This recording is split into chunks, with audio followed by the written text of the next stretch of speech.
ஆண்டவராக இயேசு கிறிஸ்து நாமத்தில் உங்கள் யாவருக்கும் அசம்பிளிஸ் ஆஃப் திருச்சபை மூலமாய் வாழ்த்தலை தெரிவித்துக் கொள்கிறோம். IMTVயில் தொடர்ந்து ஒவ்வொரு நாளும் இரவு 9 மணி முதல் 9:15 வரை நம்முடைய திருச்சபையின் சார்பாக இந்த நிகழ்வு வந்து கொண்டிருக்கிறது. ஆகவே நீங்கள் யாருக்கெல்லாம் IMTV சேனல் உங்கள் டிவியில் வருகிறதோ நீங்கள் அதை என்ன செய்யலாம், தினமும் பார்க்கலாம். அவைகளில் ஒரு சில காரியங்கள் நம்முடைய சர்ச் அஃபிஷியல் யூடியூப்லேயும் நம்ம என்ன செய்கிறோம், நம்ம திரும்ப ரிலே பண்ணுகிறோம். அவைகளை நீங்கள் என்ன செய்யலாம், வரும்பொழுது நீங்கள் பார்த்து கொள்ளலாம். இன்றைக்கு 2 சாமுவேல் 15ஆம் அதிகாரத்திலிருந்து அப்சலோம் என்கிற ஒரு மனிதனை குறித்து நான் சில காரியங்களை சொல்ல விரும்புகிறேன். அப்சலோமை குறித்து நாம் ஒரு சிலர் அறிந்திருக்கலாம். ராஜாவனுடைய குமாரன் தான் அவன். ஆனால் ஒரு தவறான மனிதனுக்கு உதாரணமாக அவன் இருக்கிறதை பார்க்கிறோம். ஆண்டவர் வேதத்தில் நல்ல சுபாவங்களையும் கெட்ட சுபாவங்களையும் கர்த்தர் பதிந்து வைத்திருக்கிறார். God has recorded both positive as well as negative characters. So positive characters எல்லாம் நம்ம பார்க்கும் பொழுது நாம் என்ன செய்ய வேண்டும் என்று நாம் படிக்க வேண்டும். What are we supposed to do அப்படிங்கிறத நம்ம படிக்கணும். நெகட்டிவ் கேரக்டர்ஸை பார்க்கும்போது what we should not do, நம்ம என்ன செய்யக்கூடாது என்பதை நம்ம என்ன செய்யணும், படிக்கணும்.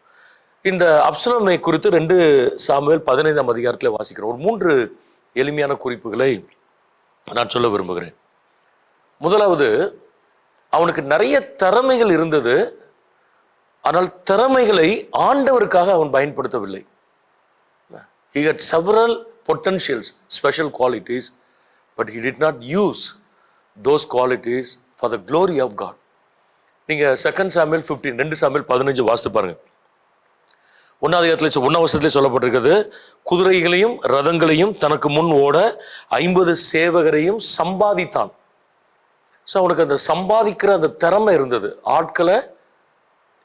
பொருட்களை ஏர்ன் பண்ணலாம், பட் ஆட்களை ஏர்ன் பண்ணுறது கஷ்டம். So he was a people person to an extent. நல்லா அப்படி பேசி சமாளித்து ஒரு 50 பேரை என்ன செஞ்சுருக்கிறான் இருக்கிறான். ஸோ காலைதோறும் எழுந்திருந்து பட்டணத்து வாசலுக்கு போகிற வழி ஓரத்தில் நின்று கொண்டு எவனாகிலும் தனக்கு இருக்கிற வழக்கு முகாந்திரமாய் ராஜாவிடத்தில் நியாயத்திற்கு போகும்பொழுது அவனை அழைத்து, நீ எந்த ஊர் என்று கேட்பான். அவன் உமது அடியான் இஸ்ரவேல் கோத்திரங்கள் ஒன்று கெடுத்த இன்ன ஊரான் என்றால், அப்பொழுது அப்சலோம் அவனை நோக்கி, இதோ உன் காரியம் நேர்மையும் நியாயமாக இருக்கிறது, ஆனாலும் ராஜாவினிடத்தில் உன் காரியத்தை விசாரிப்பார் ஒருவரும் இல்லை என்பான். ஸோ இந்த வசனத்தை நீங்கள் பாருங்க, இதில் 2 காரியம் நம்ம கவனிக்கணும். ஒன்று, எளிதாக பழகுகிற தன்மை அவன்கிட்ட இருந்தது. போய் வாசலில் நிற்கிறான், பட்டணத்து வாசல் நிற்கிறான், அங்கே போகிற வார இவனுக்கு வணக்கம் சொல்கிற ஆட்கள் இல்லை, இவனே வணக்கம் சொல்லி ஆட்களை கூப்பிடுறான். ஹலோ பிரதர் வாங்க அப்படின்னு கூப்பிடுறான். சார் வாங்க, எப்படி இருக்கீங்க? ஐயா வாங்க, நல்லா இருக்கீங்களா? உங்களை பார்த்து ரொம்ப நாள் ஆச்சு, எப்படி வீட்டில் அம்மா பிள்ளைலாம் நல்லா இருக்காங்களா? பழகுறான். எவ்வளோ தூரமாக போகிறீங்க? இது மாதிரி ஒரு பிரச்சனைக்கு அரண்மனைக்கு போகிறேன். ஓ அப்படியா, சரி. அந்த பழகுகிற தன்மை, நீங்கள் சைக்கலாஜிக்கலாக சொன்னால் அவர் வந்து ஒரு எக்ஸ்ட்ரோவர்ட், ஈஸியாக டக்குன்னு பழகிடுவார். அது ஒரு நல்ல பண்பு. சில பேர்கிட்ட நிறைய திறமைகள் இருக்கும், ஆனால் பழக மாட்டாங்க ஆட்கள்கிட்ட. ஸோ இவர்கிட்ட திறமை இருந்தது, பீப்புள் பர்சனாக இருந்தார், பழகுகிற ஆளாக என்ன செஞ்சார், அவர் இருந்தார். சரி, அதோட நிற்கல. நீங்கள் பார்த்தீங்கன்னா ஹி நோஸ் சைக்காலஜி, உளவியல் அவருக்கு தெரியுது. எங்கேப்பா போகிறீங்க? இந்த வழக்கு விஷயமா போகிறேன். இந்த வழக்கு பற்றி சொல்கிறான் அவன். என்ன, அப்சலோமை நோக்கி, இதோ உன் காரியம் நேர்மையும் நியாயமாக இருக்கிறது, ஆனாலும் ராஜாவினிடத்தில் உன் காரியத்தை விசாரிப்பார் யாரும் இல்லை. நீங்கள் எப்பொழுதுமே அரண்மனையில் போய் ஒரு வழக்கு சொல்லணும் அப்படின்னு சொன்னால் அதுக்கு வந்து ஒரு பெரிய ப்ராசஸ். அது கோர்ட்டு மாதிரி வைங்க, டக்குன்னு போய் ராஜா பார்க்கணும், பேசணும், வரணும், முடியாது. ஸோ அதுக்கு மனு கொடுக்கணும். அந்த மனு வந்து நம்பர் ஆகணும். அந்த நம்பர் வந்து அந்த நம்ம கோர்ட்டு சிஸ்டம்னு எடுத்துக்கங்க. அந்த நம்பர் வந்து கோர்ட்டில் ஒரு நாள் எடுக்கணும்னு சொல்லி டேட் போடுவாங்க. அது பல நாட்கள் ஆகலாம், பல மாதங்கள் ஆகலாம். அன்னைக்கு தான் போகணும். போகிற அன்னைக்கு ராஜா இல்லாமல் இருக்கலாம், ராஜாவுக்கு அடுத்த இருக்கிற இன்னொரு மந்திரி விசாரிப்பார். ஸோ இவருடைய கேஸை அல்லது இவருடைய ப்ராப்ளத்தை எடுத்துகிட்டு போய் அங்கே ப்ரெசன்ட் பண்ணுறதே ஒரு பெரிய சேலஞ்ச். அவங்களுக்கு அவ்வளோ ஈஸியாக முடியாது, அது காமன் பீப்புளுக்கு முடியாது. ஆனால் இவன் ஈஸியாக வழியில் மடக்கிறான் ஆட்களை. அது ஒரு திறமை. சொல்கிறான், எப்போவுமே பாருங்கள், நம்ம ஒரு பிரச்சனைன்னு சொல்லி போகும்போது நம்மள்ட்ட தான் நியாயம் இருக்குன்னு நினைப்போம். நான் தப்பு பண்ணிட்டேன், அவங்கள்ட்ட நியாயம் இருக்குது அப்படிங்கிறது ரொம்ப ரேர். ஸோ மெஜாரிட்டி பீப்புள் நான் தான், என்கிட்ட தான் நியாயம் இருக்குது, நான் தான் கரெக்டுன்னு நினைப்போம். ஸோ இவன் அதை தான் டச் பண்ணுறான். உன் காரியம் நேர்மையும் நியாயமாக இருக்கிறது, அதுலேயே அவனுக்கு மனசு பாதி என்ன செஞ்சிடும், அவனுக்கு குளிந்துரும். உனக்கு இவ்வளோ பிரச்சனை இருக்குப்பா, நீ ராஜரை போய் நம்பர் ஆகி போய் பார்த்து அதெல்லாம் பெரிய வேலை, நான் உனக்காக பண்ணுறேன். அவனுக்கு அந்த ஆப்போசிட்டில் இருக்க அந்த ஆட்களுக்கு ஏன் இவன் வாலண்டியராக ஆஜராகி இந்த வேலையெல்லாம் பண்ணுறான் அப்படிங்கிறது அவனுக்கு தெரியாது. இவனுக்கு ஒரு ஹிடன் அஜெண்டா இருக்குது, ராஜா வாங்கணும். இந்த ஹிடன் அஜெண்டாவை யூஸ் பண்ணுறதுக்கு மக்களையும் சூழ்நிலையிலும் என்ன செய்கிறான், பயன்படுத்துகிறான். ஸோ இந்த முதலாவது நான் சொல்ல வர்ற வார்த்தை, he had potentials and qualities but he did not use it for the glory of God. கிருபை இருந்தது, திறமை இருந்தது, பழகுகிற தன்மை இருந்தது, பீப்புள் பர்சனாக இருந்தான், ஆட்களுடைய இருதயத்தை டச் பண்ணான். ஆனால் இவன் எதுவுமே ஆண்டவருக்காக அவன் பயன்படுத்தலை.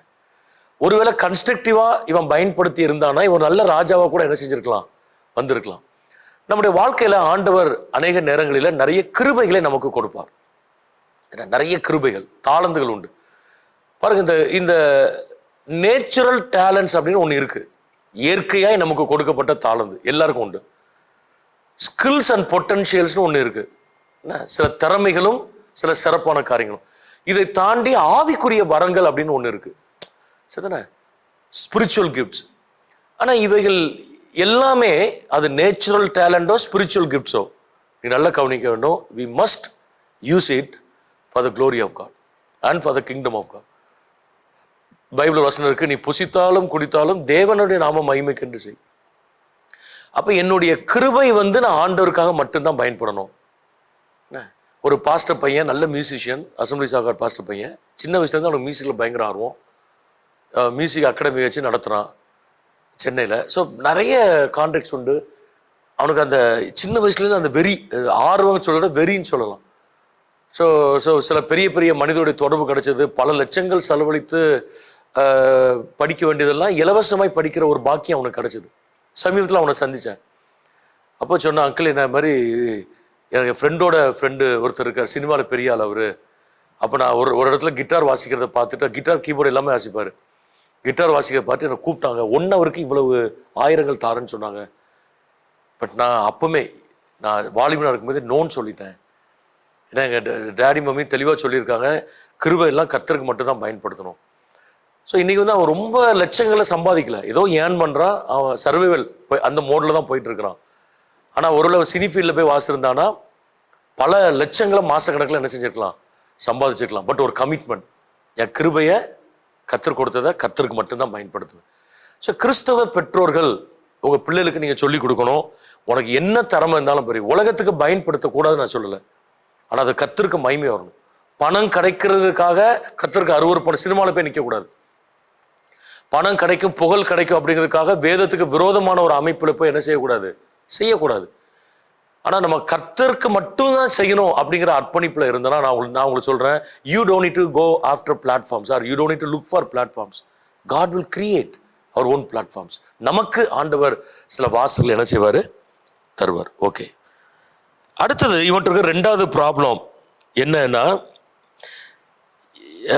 சொல்றான், வழக்கு வியாஜம் உள்ளவர்கள் எல்லாரும் என்னிடத்தில் வந்து நான் அவர்களுக்கு நியாயம் செய்யபடிக்கு என்னை தேசத்திலே நியாயாதிபதியாக வைத்தால் நலமாயிருக்கும் என்பான். அவன் சொல்றான், இன்டெரக்டா சொல்றான் ஆட்கள்கிட்ட, நீங்க இப்பெல்லாம் போய் கஷ்டப்பட்டு அங்கே லைன்ல நின்று ஃபார்மை கொடுத்து நம்பராகி, அப்பா எவ்வளோ பாவம், உங்க இவ்வளோ அழகா கேஸ் வச்சிருக்கீங்க, ரொம்ப நியாயம் இருக்கு, உங்க சைடு தான் மெரிட்ஸ் இருக்கு, நீங்கள் போய் அங்கே நிற்கிறது எனக்கு ரொம்ப கஷ்டமாக இருக்குது. ஸோ இதெல்லாம் டக்குன்னு பைசல் இதை கிளியர் பண்ணி கொடுக்கறதுக்கு நீ என்ன ராஜாவாக்குனா நல்லா இருக்கும். அவனுக்கு ஒரு ஆசை இருந்தது, அந்த ஆசை தப்பு கிடையாது. ஆனால் அவன் ஆண்டவருக்கு காத்திருக்கல. He didn't wait for God's time. ராஜாவோட பையன்தான். ஆண்டவரே நானும் எனக்கு ஆட்சி வேணும், எனக்கு ஆளுகை வேணும் அப்படின்னு இவன் விரும்பி இருந்தா, ஒருவேளை ஆண்டவர் திட்டம் என்ன நமக்கு தெரியல. என்ன சாலமோனை கொண்டு இருந்தாலும் இவன் அந்த ராஜ்யத்தில் முக்கியமான இன்னொரு மனிதனை கர்த்தர் பயன்படுத்தி இருந்திருக்கலாம், நல்ல ஆட்டிடியூட் இருந்தான். ஆனால் தேவனுக்கு முன் ஓடுகிற ஒரு மனுஷனா இவன் இருந்தான். He didn't wait for God's perfect time. கர்த்தருடைய சரியான நேரத்திற்காய் அவன் காத்திருக்கல. ஸோ நல்லா விளங்கி கொள்ளுங்க, நம்ம வாழ்க்கையில ஆண்டவருக்கு முன்னாடி ஓடக்கூடாது, ஆண்டவர் நம்மளை இழுக்கும் போது நின்றவும் கூடாது. Run with God, never run again of God or never stay back, but always run with God. ஆண்டவர் கூட போங்க. ஆண்டவரே நீர் எங்களுக்கு வைத்திருக்கிற அந்த டைம், அந்த டைமுக்காக நாங்கள் என்ன செஞ்சிருப்போம், காத்திருப்போம். ஆண்டவர் ஏற்ற காலத்தில் நம்மை உயர்த்தும்படி அவருடைய பலத்த கரத்தில் அடங்கியிருங்கள். நீங்க வேதாகம புருஷர்கள் எல்லாரும் எடுத்து பாருங்க, எல்லாரும் எடுத்து பாருங்க. ஆபிரகாம் வெயிட் பண்ணாரு, 25 years வெயிட் பண்ணாரு. மோசே 40 years வனாந்தரத்தில் வெயிட் பண்ணாரு. தாவீது ராஜாவை அபிஷேகம் பண்ணப்பட்ட பின்பு வெயிட் பண்ணாரு. யோசேப்பு தரிசனம் வந்ததுக்கு அப்புறம் வெயிட் பண்ணாரு. யாருமே இன்னைக்கு வந்துச்சு டக்குனு நாளைக்கு உயர்த்தல. There was a process, period of process. ஒரு பெரிய உருவாக்குதலின் வழியாகத்தான் கர்த்தர் என்ன செஞ்சாரு, கொண்டு போனாரு. அப்ப டக்குன்னு அவசரப்பட்டு வரக்கூடாது. என்ன ஒருத்தர் சந்திச்சாரு, பாஸ்டர் எனக்கு ஊழிய அழைப்பு இருக்கு, வேலையெல்லாம் விட்டுட்டேன், நான் பாஸ்டர் ஆகணும், என்ன பண்ணுனாரு. அப்ப நான் அவர்கிட்ட பேசினேன், உங்களுக்கு என்ன அழைப்புன்னு கேட்டேன். சுவிசேஷ அழைப்பா, பாஸ்டர் போதக அழைப்பா, மிஷினரியா? பாஸ்டர் எனக்கு பாஸ்டர் காலிங் தான், சர்ச்சு நடத்தினாதான் என்னுடைய காலிங். அப்புறம் நான் சொன்ன அவர்கிட்ட, நீங்க சர்ச்சு நடத்தணும்னா பைபிள் காலேஜில் படி, கெட் ட்ரெயின்டு. படிக்காம பாஸ்டர் ஆகக்கூடாது. ஊழியம் யாருனாலும் செய்யலாம், சுவிசேஷ ஊழியம் செய்யலாம், சுவிசேஷம் அறிவிக்கலாம். ஆனா ஒரு சர்ச்சை பொறுப்பாக இருந்து நடக்கலாம், யூ மஸ்ட் பி ட்ரெயின். எனக்கு அசம்பிளிஸ் ஆஃப் காட்ல சேர்ந்து பண்ணணும் பாஸ்டர், ரொம்ப சந்தோஷம். அசம்பிளிஸ் ஆஃப் காட்ல தியாலஜி படிக்காம பாஸ்டர் ஆக முடியாது, மினிமம் எக்ஸ்டென்ஷன்லையாவது படிக்கணும். ஸோ அதுக்கு நான் அவர் படித்தவர் தான், அதுக்கு நான் உங்களுக்கு வழி பண்ணுறேன். தெரிஞ்ச இன்ஸ்டிடியூஷன்ல அவங்களுக்கு சொல்கிறேன், ஆன்லைன் நீங்கள் டைரெக்டாக போகணும் அவசியம் இல்லை, அல்லது இந்த மாதிரி இடத்துல படிங்க. சரின்ட்டு போனவர் ஒரு மாசத்துல அவரை பார்க்குறேன், பிரதர் என்னாச்சுன்னு கேட்குறேன். பாஸ்டர் நான் இங்கே சர்ச்சை ஆரம்பிச்சேன்னு சொல்கிறார். ஒரே மாதத்தில் சர்ச்சை ஆரம்பிச்சாச்சு. ஆட்கள் வருவாங்க, வரமாட்டாங்க நான் சொல்லலை. லாங் ரன்ல இவர் பாஸ்டராக இருக்க மாட்டார். ஏன்னா அந்த ஆட்களை ஹேண்டில் பண்ணுறது, பிரசங்கம் பண்ணுறது, ஒன்று அழைப்பு, இன்னொன்று உருவாக்கப்படுதல், ரெண்டும் ரொம்ப முக்கியமானது. ஊழியர் செய்வதற்கு பயிற்சி, அதை படிக்க மாட்டேன் டாக்டர் ஆக முடியுமா? அது போலி டாக்டர்ஸ்லாம் கைது போடுவாங்க. ட்ரெயின் ஆகாமல் வண்டி ஓட்டலாமா? எனக்கு வண்டி ஓட்ட தெரியாதுங்க, நல்லா ஜோம் பண்ணிட்டேன், இப்போ கர்த்தருடைய அபிஷேகம் மேலே இருக்குது, இப்போ நான் காரில் ஏறி உட்காந்து ஓட்ட போடணும், ஓட்ட முடியுமா? அதெல்லாம் ஃபூலிஷ்னஸ், ஓட்ட முடியாது. அதுக்கு ப்ராப்பராக ட்ரைனிங் வேணும். சரிண்ணா? எல்லாத்துக்கும் ஒரு முறைன்னு ஒன்று இருக்குது. அப்போ ஆண்டவர் என்ன பண்ணாரா, அந்த உருவாக்குதல் காலத்தின் வழியாக கர்த்தர் நம்மளை கொண்டு போகிறார். அதுக்கு வெயிட் பண்ணணும். அப்சலோம் வெயிட் பண்ணலை.